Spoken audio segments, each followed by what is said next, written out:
Gavin. Oh, Chris. Mm. It says going live. Okay, it says we're live. I'm going to whisper it. Because we're in the green room. You don't shout in the green room. Maybe we'll get some confirmation from some buddy, some person, some individual. Terms get problematic, I understand. Mm-hmm.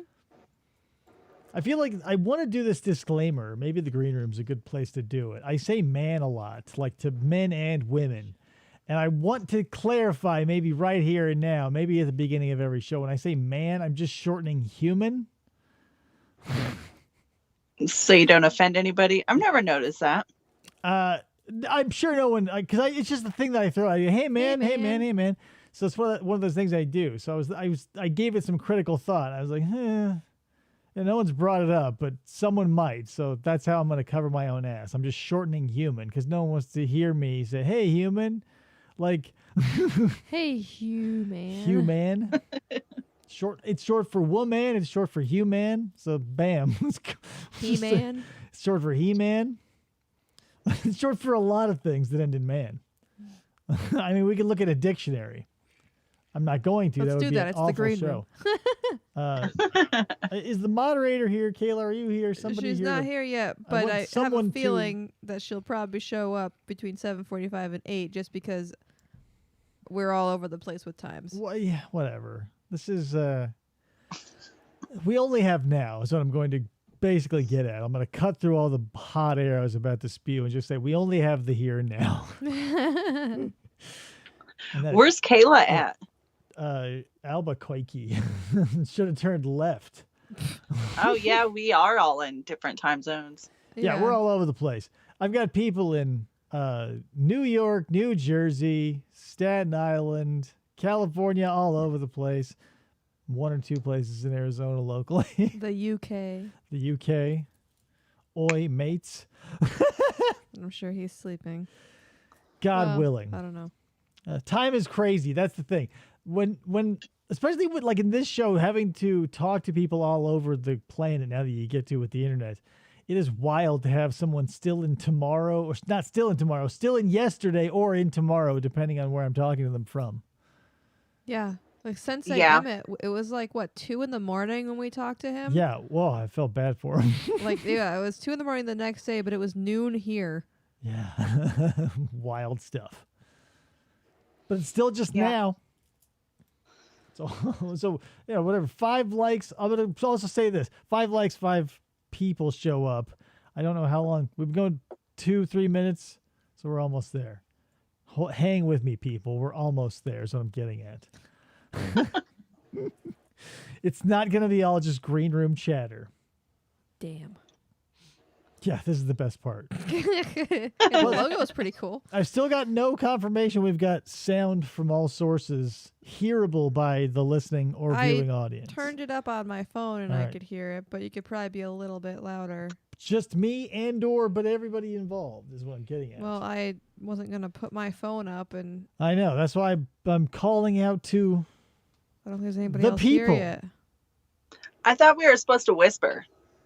I realized I set that precedent, but I was foolish because I never whisper. No.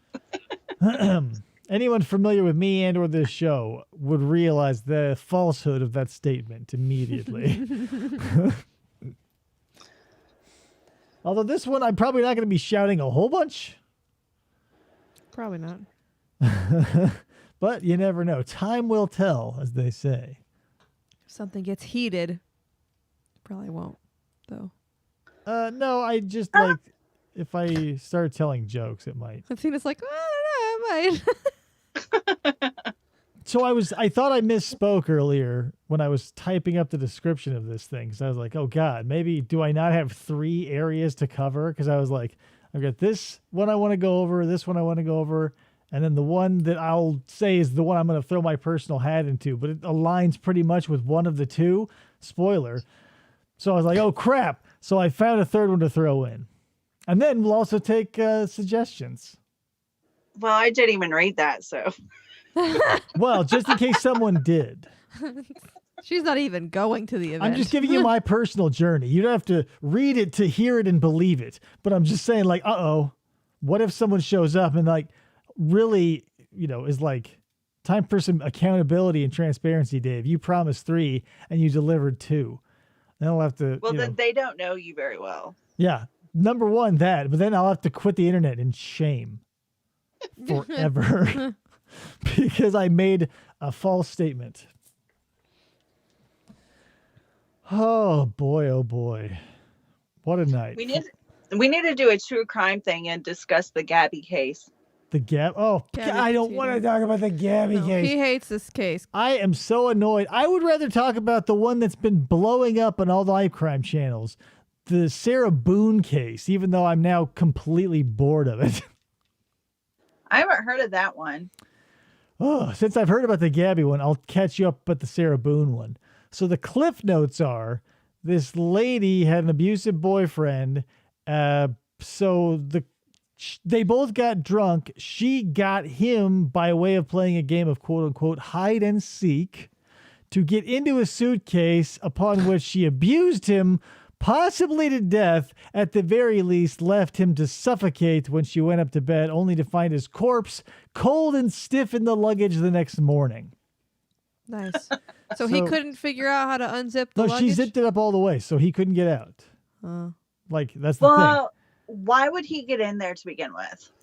Because he's a drunk idiot. Listen, I mean, we'd have to talk about it for an entire show, and sadly, it's been over 5 minutes, so I've got to start this one, actually. So, I had a really funny intro planned when I was meditating earlier, but then I forgot it because of all this bull crap. But here we go. You're listening to FFOP Radio. Reach the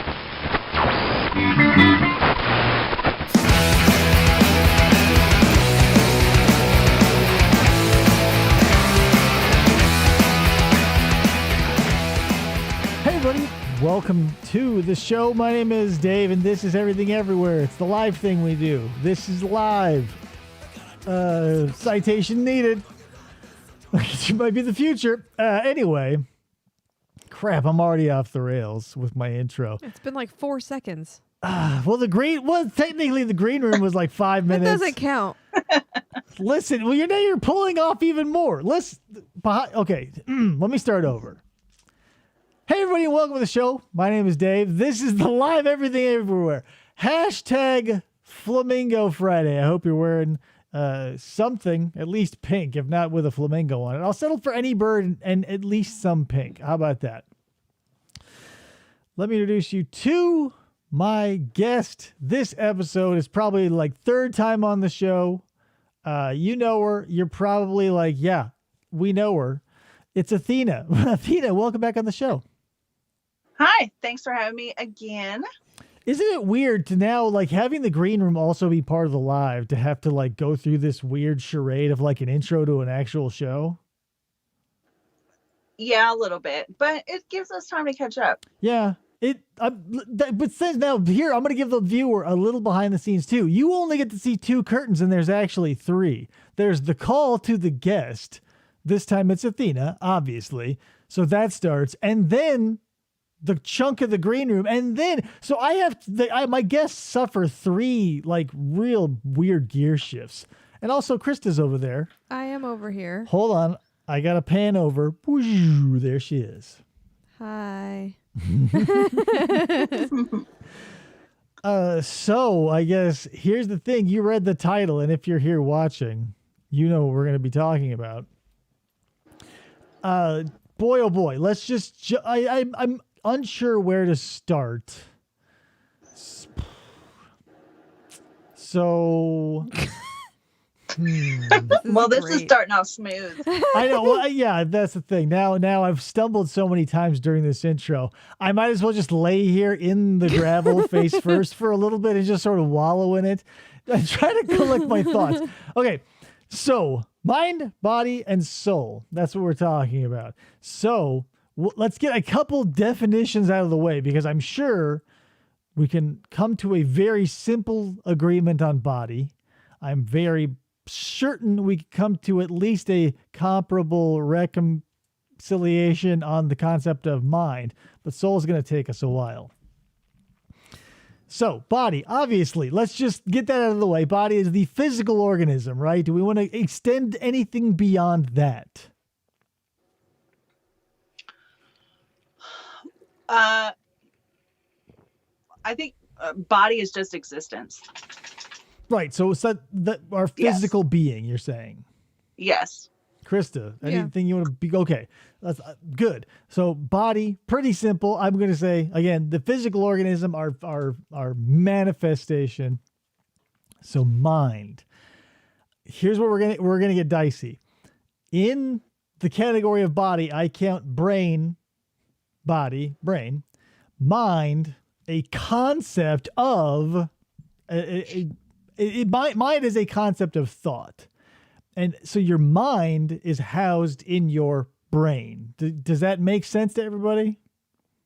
Yes, I agree with that. Because like when you say, "Oh, I'm out of my mind," like what are you actually saying? Because the mind is simply a concept, chemically, electrically, or otherwise, represented by way of consciousness and thought. So we can see how those interact.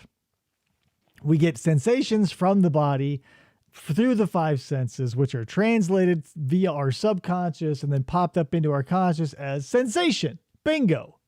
Mind and body link established. So the soul. Maybe I should start. Okay, I'll leave it. I'll ask you, Athena. Would you like to go round robin and explain our specific preferences of how we view the concept of the soul, or do you want to hear three possibilities from three big religions or whatever you want to call them? Let's do the three religions. Okay. And then the big reveal of go our from own. there. Yeah. Okay. I like your style because that's what I was kind of leaning towards first. Because then we get to have a reveal of like, voila, maybe it's none of the three that we all land on. Right. So I'll start with my favorite aesthetically is the Hindu look at the soul. Like the Hindu religions look at the soul is a basic thumbnail sketches. It's your specific consciousness, let's say, is your soul that, travels from capsule to capsule, intact more or less. Like your memories are wiped, but the basic essence that is you, the spark that is you at your very core, is transferred from physical form to physical form, be they animal, plant, animal, vegetable, or mineral, let's say. So that's one way you can look at it, is like your core essence, beyond memory, beyond the self, beyond ego, beyond everything is you, goes boop, boop, boop, pops in and out like an everlasting battery in a million different toys.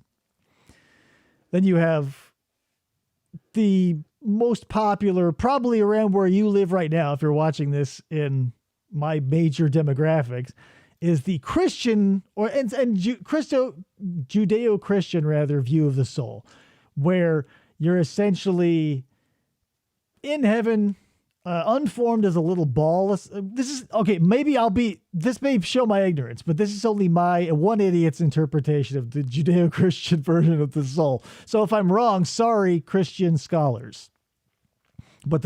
And also there's different flavors of every religion too. So I'm also giving disclaimers all over the place. But when it was explained to me, it was you were a basic ball of energy, like an unformed soul waiting in heaven like an egg.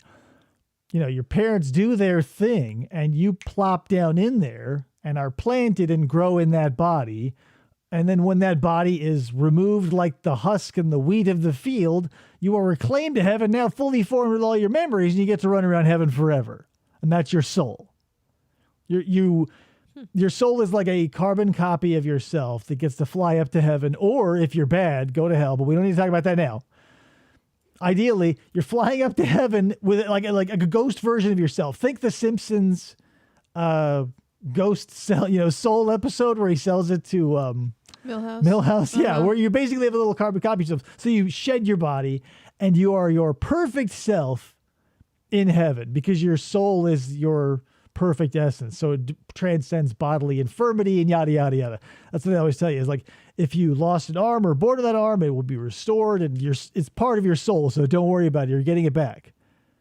So you're part of a production line that goes raw material, grow into a person, go back to heaven, now getting to run around and be all, But that's it. basically. But that's the thing. They'll say after the rapture, there's going to be a big shift. But that's the thing. I can't tell if, depending on which side you land on, it'll just be heaven everywhere and everyone will be fine, or everything will be the same, or everything will be yada, yada, yada. So it's your interpretation. So with Christians, our body is the flesh of Jesus. Yeah. So that's the connection there. And your soul is, that's you in that frame of reference. Mm-hmm. So now the next one that I'm going to, the third and final, and probably the most grim, if you want to look at it that way, is the Mahayanist and somewhat Tibetan, somewhat Theravada. I can't remember all the names, but there's a bunch of Buddhist sects who their belief essentially is the soul does not exist. The soul is a manifestation of the ego, and that being caught in reincarnation and that recycling is something that you also need to go beyond to realize that you were built and grew from the universe as just as a tree, let's say. But, we're disconnected from the ground, so we forget that. But you were like, everything you ate, everything you drank, the energy from the sun, it all grew. You grew like a flower into the universe. This is life. You get to experience it. Then you will, be sucked back down into it. But your memories, everything's gone. So you're just gonzo, oblivion, and you can't experience that. So it's something you can't explain or conceptualize, nothing. So, but the thing is with this particular thing, since all life is everywhere all the time, when it reforms, you and me and this and that and everything is all connected. So it's just a bunch of slices of the same consciousness or life pie, like a universal soul, if you will, that is just manifesting little pockets like us.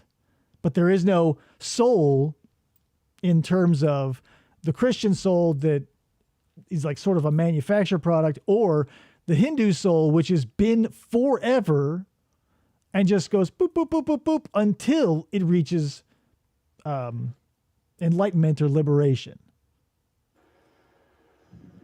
So those are the three that I had sort of been mulling around over the, since the inception of the show till now. And obviously there's all and sundry out there. There's a million different ways to think about it, because honestly, since there's no way to categorize this or measure it, or like there's no way to prove one over the other. Mm-hmm. It's all down to when you shut your eyes and you close everything down that you can and you're in the void, what feels most genuine to you. And I'm not saying it needs to be one of these three, but personally, if either of you feel comfortable answering this, what do you feel is the root of this? I feel that it's probably most towards the Buddhist. Okay. Because it's more of, which I don't know if this might be going off a completely different direction, but almost like your spirit. Mm. I mean, it's just something that is inside you, but it can be drained. So then, it can be given to something. So then it is a little bit like the first that Hindu. you had said. Mm-hmm. But yeah, okay, yeah, I the get only that. one I definitely don't agree with is the Christian. That doesn't make any sense to me. Right. Okay. So let's I want to talk about that just for a second. And Krista, if you want to answer, we'll get to you. But that one always seemed like, even as a child, even as a small child, the idea that the Judeo-Christian religions proposed as a soul seemed so backwards to me, because at that point we could no longer say the earth was 4,000 years old. Like, science had come and shown us dinosaurs and extinct species and the deep time of the universe and the earth as it is.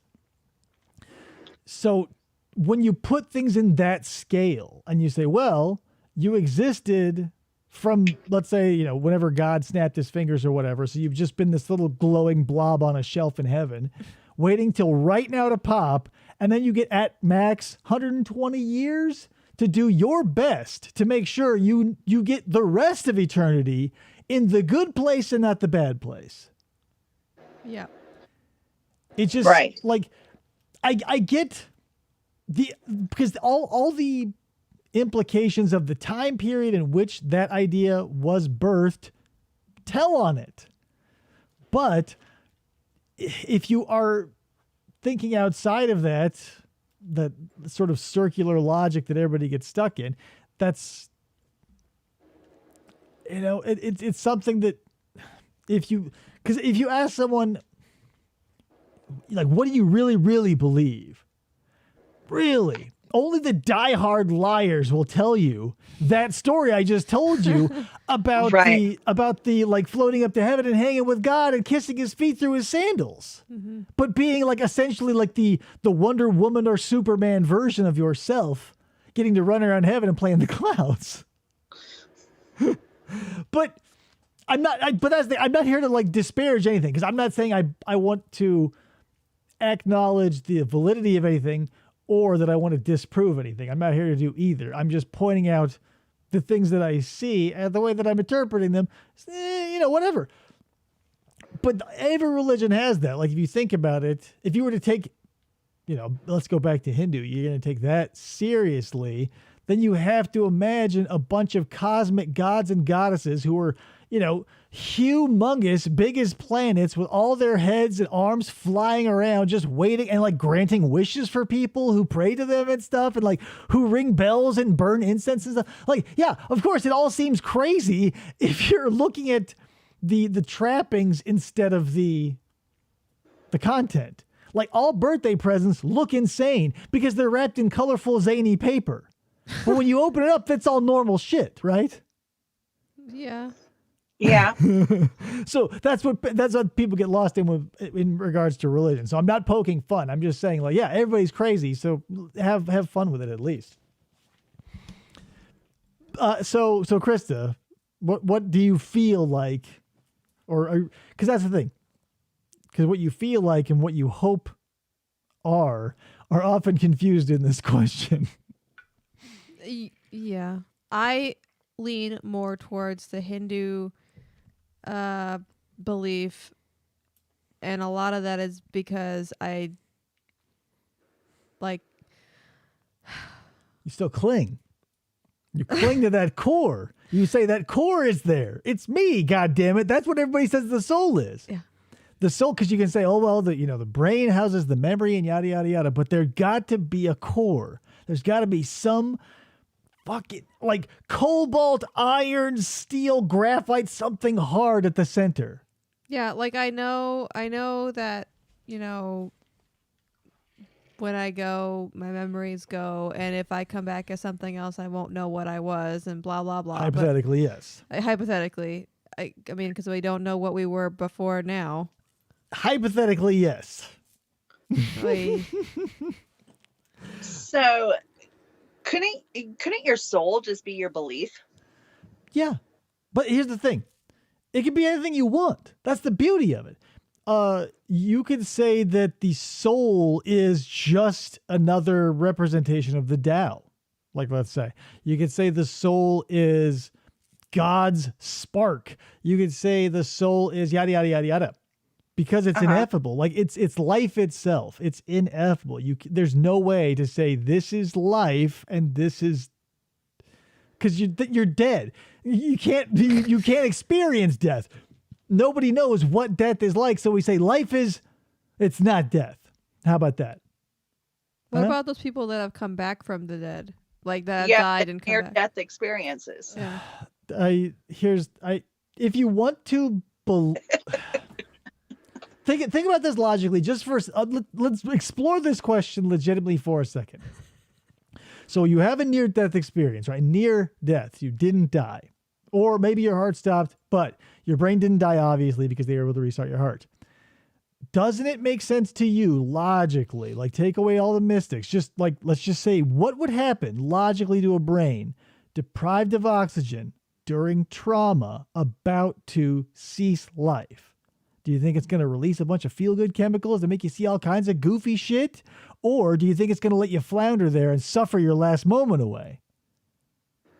We don't know. Don't we? Because they've been able to reproduce near-death experiences of people, and that's what happens.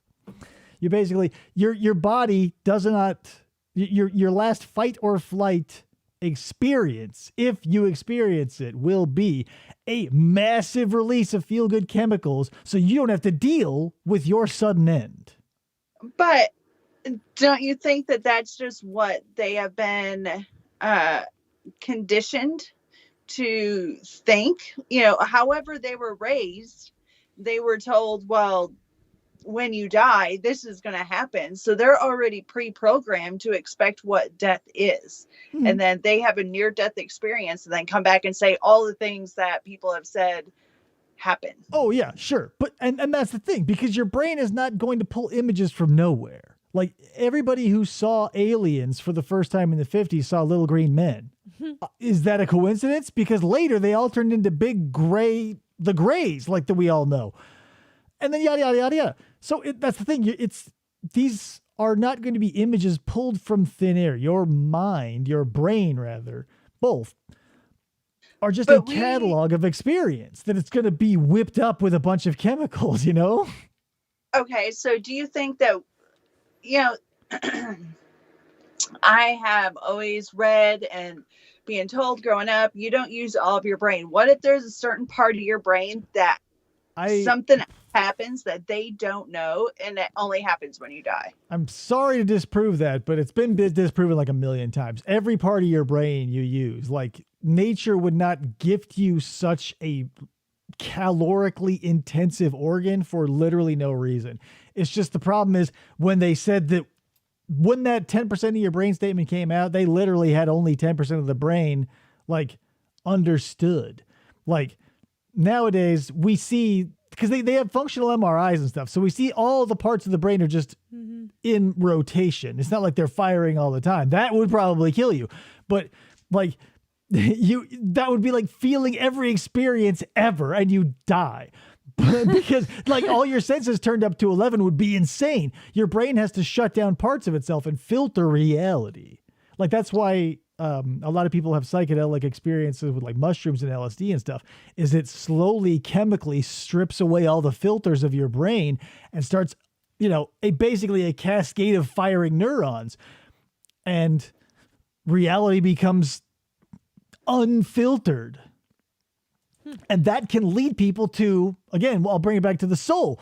A lot of people will have psychedelic experiences on stuff as mild as weed. And feel that, like, as those filters in their brain drop away, that connection to something deeper. But so here's the thing, or here's my thing. Maybe not your thing. My thing is, I'm leaning, I ping pong all over the place depending on how I want to slice it. But if I, after giving it like some time to sink and settle, and like I'm sure everybody cringes when I say this word, but I meditated on it. and it's sort of intuitive if you just open yourself up and just sort of see what happens. You intuit what's going on. I don't really want to give it away, because there's nothing to give away, really. It's just what you feel. And it'll be that's the thing. I don't know if it's the same feeling from person to person. We all interpret it differently, or we're all having wildly different feelings and just trying ineptly to communicate them. My hunch is the first, because we're all pretty much carbon copies of each other. Like you can say, because we share 99 point whatever percent DNA with chimps. So imagine how similar we are to each other, regardless of facial features and whatnot. Even though we're all unique, we're still reacting to certain stimuli in certain ways because of conditioning, like you had brought up earlier, Athena. Like, you're raised in a society that you're not going to ignore all the cues of, right? Yeah. That's an interesting take. And that's the thing. I don't even know what the core of any of this is, because when you say mind, body, and soul, like when we split ourselves into these three chunks, we say, well, the body, we understand that, even though we split that into chunks too, even though find a seam, I don't know where, like, all these parts make up one thing. So to chop it all up and to say, well, I get it, but it's still one organism, and the chopping up of things gets us disconnected is what I'm getting at. So we say the body, the mind, which is just a concept, which is a thought, which is energy, which is part of the body. So we throw that on the body. So now we have the mind-body connection. And then we want to justify a one with another, because before we had mind and body, and now we need soul. Because back before we had the concept of the mind, like if you were just a peasant, you'd say, I'd keep body and soul together. But then psychology came along, mind, body, soul. We were introduced to the concept of the mind. Well, because it's so, like, complex, like the Right. brain and But if you all think that. about it, before the mind was labeled, could it have created the soul from thin air? Because before psychology, before the science of psychology, we had just people who believed in God, who told them they had a soul. So they had body and soul. Because they didn't have, but the mind, which they were like, oh, that's a psychological construct, my friend, the soul. They didn't have that. So my secondary theory is, before the mind was called the mind, it created the soul. And then the mind got a name, and the soul already had a name. So it got grandfathered in. So if there was a person back in the day when they were just body, soul, and they were, pre-mind, psychology, yada, yada, yada, would they say there's something wrong with their head? Or would they say there's something wrong with their soul? They've got a bad soul, or they have a bad... It would depend on, well, that's the thing. It's all antiquated, old-timey crap, because a lot of mental diseases and or defects and or disorders were labeled as demonic possessions. So again, the mind being labeled something associated with the soul. Like if someone had schizophrenia, let's say, as an example, back in the old days, they were taken by some spirits and they would need to be exorcised. But it's a problem with the mind, right? Not with the soul. But the soul had been created first. Right, and they didn't know. So we're working backwards. The soul, which is, at this point, you can see by this logic, which I'm not saying to accept or disprove or disbelieve or whatever. Don't accept it or not accept it. Just be open to it. But when we had body and soul and mind came along, it was on the end, because the soul was so important, because it had so much history. And it's what gets you to the next... Right. But now mind is gaining steam. And as we become more self-aware, we have to ask ourselves these questions. When your consciousness raises, you start looking around. And I'm not saying that the concept of the soul is easily reverse engineered, like, whoop, goodbye, soul. Like, the Buddhists are right. Check, swish. Now I'm a Buddhist. Like, I'm not saying that, because I don't know. Nobody does. That's the thing. You could say it's chi. You could say it's whatever. You could boil it down to, if you wanted to be a pure mechanistic type person, you could say you're nothing but a robot powered by chemical energy that you process via food. and here's another thing I'll throw in there too, is no matter what, like with the soul included, here's another genre that you can put into. No matter if this is an illusion, no matter if it's real, no matter if it's the Matrix, no matter if it's a virtual simulation on somebody else's like desktop, even if this is just what we call time in millions of years are seconds, and we're on a grain of dust that's about to get sucked up by a vacuum somewhere in a different temporal state. Who knows? It doesn't matter. It doesn't matter who is right about what, because there's objective reality, the stuff that you will bang into if you close your eyes. And then there's relative reality, which gets to be whatever you want.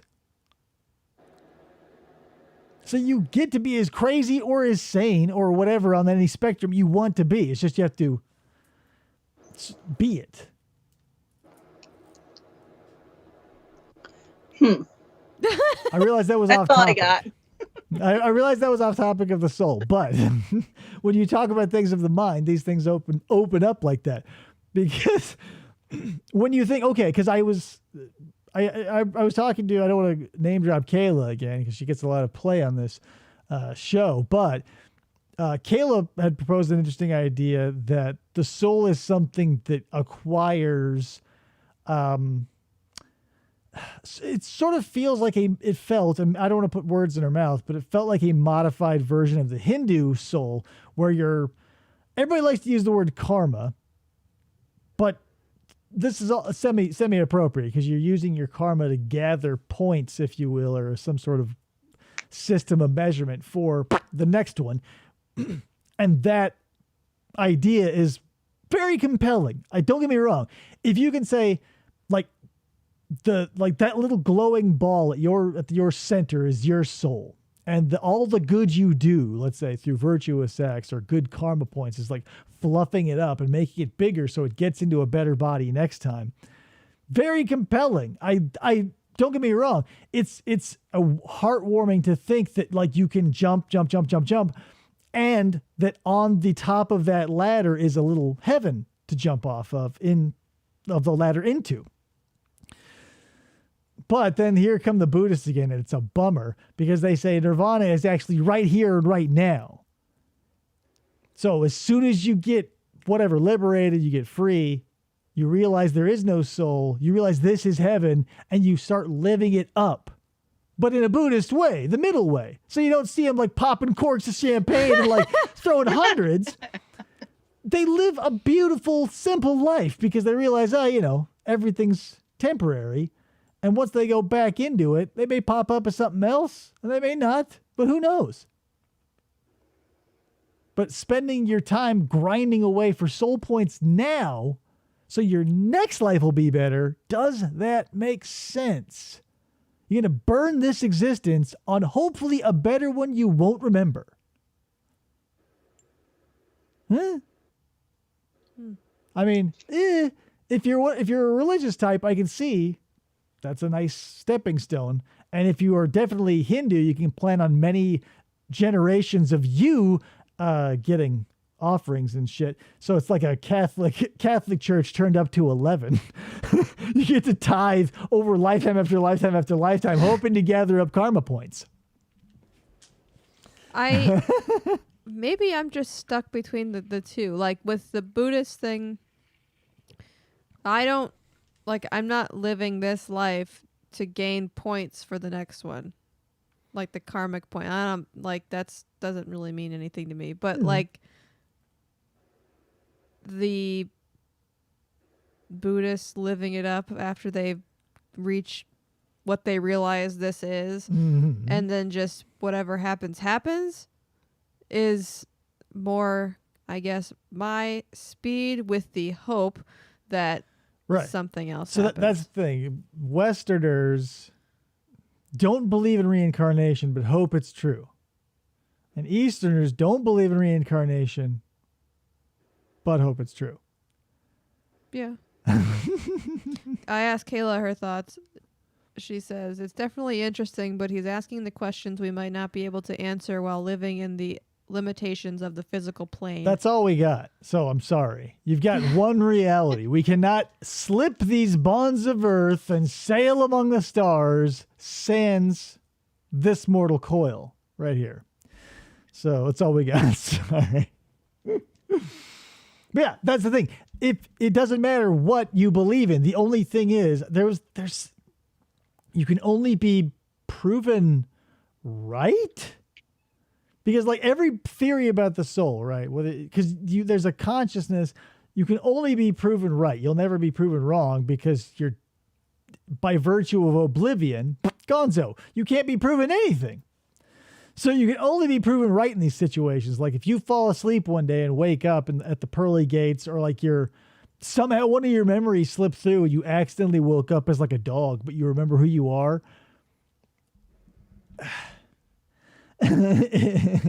It seems, and that's the thing. And we focus on, meaning us humans, focus on the past. What was I? And no one was anyone unimportant, by the way. If you go see a psychic, they'll tell you who you were, and it's always someone of pretty important status.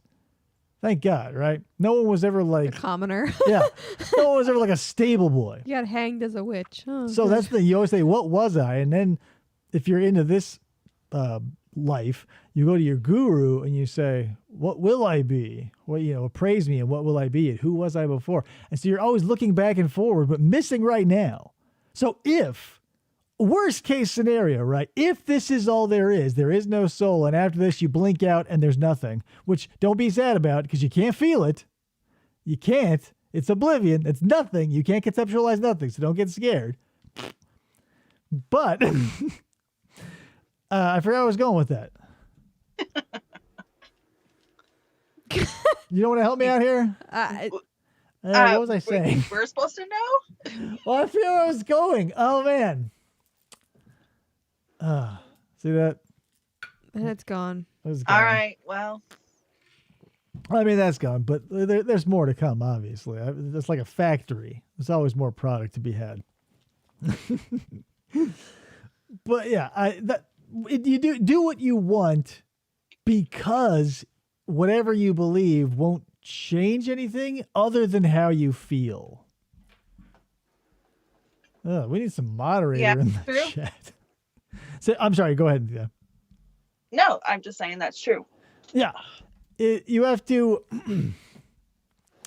oh man, you have to really reconcile with yourself and say, what do I hope for and what do I actually believe?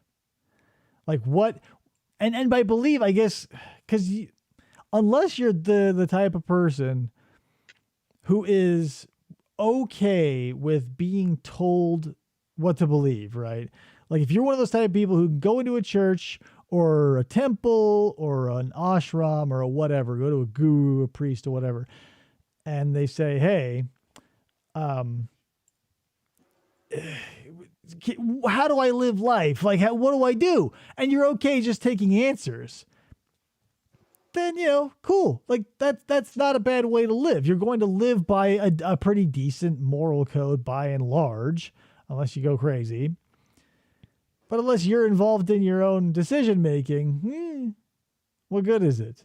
So being told something is nice. Like it's all nice to learn things. But when you correlate that all yourself, you have to take in everything and see what sticks. Because only you know the truth of what you're going to say. Everything I say could be a lie. Everything you tell me could be a lie. But up here, you know what you actually believe, despite what you tell people. So that's what I wanted to get at with this specific genre of talk, is like, if you do feel something, take time to examine it. Like, give it space, right? Because otherwise, if anybody, and the reason I'm telling you this is to save you some trouble, because if anybody like me is nosy and asks you questions, you're going to start feeling tense, because you're going to start expostulating things that you don't feel in your heart, and it'll make you defensive and it'll make you angry And confused. So this is just one of those things where if you got the time or you got the energy, if you're into that sort of thing, chill out and examine it and see how you feel, because that's all that we have. Like, you can't read a book and be like, oh, Yeah, I understand what the soul is and feel it in my heart because I read it in a book. No, you have to sit with it and give it some time. So if you land on the thing that pops from body to body that you acquire points for, that work up the ladder until you finally pop out the escape hatch, or maybe you're one of those Buddhists who doesn't actually believe in liberation but constantly recycling on the wheel, or maybe there is no soul, maybe the, let's say, craziest situation, the Christian thing, the Judeo-Christian thing is right. You know, you don't know. So the point is, don't worry about it. Unless you worry about it. If you worry about it, then give it some space. If you don't worry about it, then don't worry about it. I guess that's the point. What a worthless piece of advice, right? You're welcome, internet. But that's how you know where So what you're saying is just live in the now. Basically, if there's a squeaky wheel, give it some grease. And by grease in this metaphor is actually just space. Give it some room. Here's your thoughts can be manifested in a perfect situation related to nothing in my own home between a mother and a child. So like and you see this in public all the time too. When a child starts acting up and starts getting sticky, starts getting hung up on stuff, starts getting, upset and tantrumy, the mother's first response is to fly around them and get start activity and distraction and redirect. And that is personally, it feels like that kid is melting into a puddle of sticky tar and you're throwing feathers on them and telling them, now just pick them off. Just pick them off. Because that's what distraction is. When you're distracted from an issue, you're not dealing with it. You're not giving it space. You're not processing it. You're not doing what you're supposed to be doing if you are legitimately looking to make progress. Don't redirect yourself. Don't be like, I gotta, whoa. We were talking about this earlier, way off the topic of souls. But the mind. Yeah, but the mind can get lost in ritual. And you can feel good about doing a ritual because you're not thinking about the thing that you're constantly thinking about. But you can't always be baking. You can't always be tending plants. You can't always be shearing sheep. You can't always be harvesting corn or whatever the fuck you're doing to get your mind off of the thing you're trying to get your mind off of. You can't run into the cornfield every now and again to pull a few ears when you need to put your mind somewhere else or whatever you're doing. Playing hockey, perhaps. Call back to earlier before the green room. That was just for us, Athena. But that's the point. I'm just saying, examine it. I'm not saying pick up my theory. I'm not saying go with the Hindu, and I'm not saying pick up the Buddhist thing. I'm saying examine it because and also here's another added bonus. If you do get good at examining yourself like this, you can be an instant nuisance at a party, let's say. Because everybody's been at those parties where everybody gets a little tipsy and they start talking about something metaphysical or something philosophical or what have you. And if you really go into yourself, you have some really, if you're still into the ego trip of it, you can really make people eat shit because you get really into all the terms and stuff. But only if you use it for evil, which I don't recommend. I don't think I've ever been to a party where that just decided to come up. Really? Maybe it's just me. But you even need to come hang out with David. Oh yeah, but I'm a broken barometer. Don't take me as a control group, if you will. But I mean, even as maybe I just grew up around deep people or shallow but feeling deep people. When I was in college and stuff, and people would party and right, things, I'm not talking present day. We'd all lay on the couch, and people would be like, "Oh, wouldn't it be cool if da da da da da? We're like one of the stars when we died, or like whatever random things." That's the thing I'm talking about. Like I've been there. Because it was so funny. Another shout out to Kayla. She recommended this other podcast to me from the 8-Bit guy who does maybe it wasn't her. Maybe she recommended, she recommended another one. But I found out the 8-Bit guy does a podcast and they do philosophical matters. I'm like, I'm checking this out. So it was the philosophical ramifications of a teleporter creating a duplicate you. Oh, just like a clone? Yeah. And I thought, there aren't any, right? But it'll all be if you're you'll fall into one of two slices typically. You're going to be one of these people who's like pro-choice, pro-life. That's it. That's the thing. There's no deeper. Just because you put a teleporter in it doesn't mean anything's changed philosophically. The pieces changed around, but philosophically and morally and ethically, people will treat it as pro-choice versus pro-life. Because let's say, why are we talking about this? I don't know why. But, Jesus Christ. There's no reason to talk about fucking teleporter clones on this episode of the show. So, Athena, do you feel like this was worth your time exploring it like this? Yeah, it's interesting takes on it of ways that I haven't thought about it before. Yeah, and that's my only moral is expose yourself to more weird theories, because sometimes the weird ones start to seem not so weird if you sit with them long enough, especially given if you did grow up like me in a Christian church, because those now in hindsight look crazy. I grew up in a Methodist church. Long story short, my choice to be either Catholic or Methodist was completely ridiculous. Aesthetics, but it's as valid as everybody else. Regardless, I don't remember literally anything from going to church, making my confirmation, memorizing things. I couldn't even tell you any verse from the Bible because I have no idea. Religion is for people who want religion. Yeah, and when I I was think 12, I didn't. Methodist too, because I was raised in Methodist, and Methodist is kind of the rebels of the whole Christianity anyway. Yeah, that's true. There are so many splinter groups in Christianity. You got the Seventh-day Adventists, and so many beautiful flavors, all running a carpet over this country. And but that's the thing. In every sect, anything you go to, there's a million different flavors. You just choose the right one for you. And why would you choose how to dictate your life any different? Like when you choose a religion, if you're that type of person, if you're choosing a philosophy or whatever, you're choosing something ethereal, you go with your gut, right? Every decision you make, you go with your gut. You should, yeah.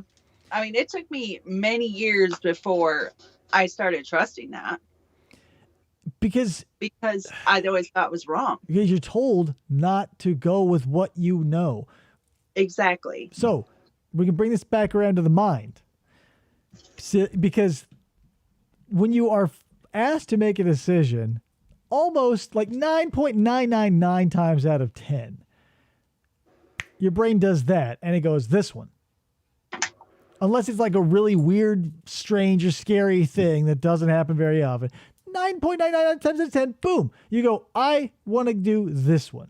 But then you pump the brakes and you say, I got to think about it. And you question your gut and you go back and forth. And then if you go against your gut, you look for ways to make that decision you made suck. And if you go with your gut, you look for ways to make it work. So since you can do that on either side, go with your gut in the first place. Know you can make it work. And there's not even a decision made. When you go with your gut, your subconscious is taking hundreds of terabytes of data collected through a multitude of experiences all connected in your supercomputer and delivering you the best viable option. And then your mind, a construct of it, goes, wait a second. Let's stop and think about this, and go and pour over myriads of data that have no bearing. So a decision is only a decision if you stop to think about it. Your gut always tells you. So when someone says, where's your soul? Don't stop and go and think. Sit and feel. It's not going to happen like that, obviously. But sit and feel. Where is it? What is it? Is it? So, whatever. Another thing about space. We talked about that last time. Yeah. Well, Athena, thank you so much for coming on the show again. This is fun. Yeah, it was definitely an interesting take and some things to think about. You are one of my most esoteric friends, so I always want to get your pull of things because I've got dipsticks everywhere, and I pretty much know how all of them fall. You're my wild card. When I go to that well, I'm always surprised to see what color the fluid is this time. Sometimes it's a chartreuse, sometimes it's magenta, sometimes it's rainbow with sparkles. I love it all, but it's always a wild card to me, and it's probably because I haven't gotten any face-to-face time with you to read you yet. That is true, but I've always been told that I'm pretty hard to read. Yeah. Yeah. Yeah. This isn't a brag or anything. I'm not trying to say that I'm whoa, but I'm pretty good at reading people because it's just easy to do. If you're open to it, you can see people's motives like this, their intentions, what sort of makes them tick in gross movements. Obviously, the finer details you can hammer out through dialogue. But all of your swings are so wide, it is a wild ride. And I'm not saying that in a bad way. It's just every time I think, okay, based on what I know so far, this is probably the outcome. No, I'm always wrong. But I'm also always wrong about every movie I watch for the other show I do. So I've got some blind spots. You're a human. I'm a human. But I'm working on it. You're a man. Hey, man. All right, guys. Well, thanks everybody for joining. Thanks to everybody in the future if you're watching. What is that? Krista, let's do you want to do some staff recommendations real quick? I'm going to double, since while you think, I'm going to double down on my boy because I just ordered, so I'm ordering supplies to build my own mala. This is a Tibetan silver guru bead. I've got several more pieces coming, but dude, DIY mala kits on Etsy. He's got like 4 or 5 shops though, I think. Local dude in Arizona, always great stuff. Got this one from him, and I wore this one because it's the biggest one I got. And I hardly ever wear it. I have a joke about it too, because it has this little thing on the end. It has an ohm signal, like the bat signal. It lights up. It has the ohm symbol, and it's so low that it hangs down right about where my balls would be. So if you saw it unsheathed, you'd go, "Oh my God!" Boom, ching. See, you got the pattern down. What is it with Athena? What is it with people putting all kinds of drum fills in a goddamn rim shot? It's 2 hits and a cymbal crash. God damn it! It's true. This would have been the opportune time for your little button pad thing. I know, but I don't have a rim shot. Welcome, listener. It's a little late for that one. A little late. Oh, here we go. And we're out of time. All right, guys. Thanks for showing up to another live episode. I really appreciate it. And we'll catch you next time. And I hope it will be more of a regular thing now that things are settling down. But I can't promise that until after the Halloween special, which I'll plug right now. I was just going to ask if you were going to plug that. Keep forgetting. Over on my buddy's channel, Raiders of the Lost Genre, Scott Vaughn, there'll be a replay of it here. So if you don't want to go over there and stay here, I understand. But I'm over there too, so come on. Yeah, we were shutting down the show. Anyway, so it's going to air on Halloween. Yeah, it'll air on Halloween. Obviously, it's a Halloween special, probably 7:30. If you want a link, I'll get it to you. But To follow us on the Facebook if group. you're watching this, you already follow us, so I wouldn't even worry about that. Trust me, you'll True. be there if you want to. So I'll wave and everybody say goodbye, and I'll play the outro. Goodbye. Bye, everybody. Bye.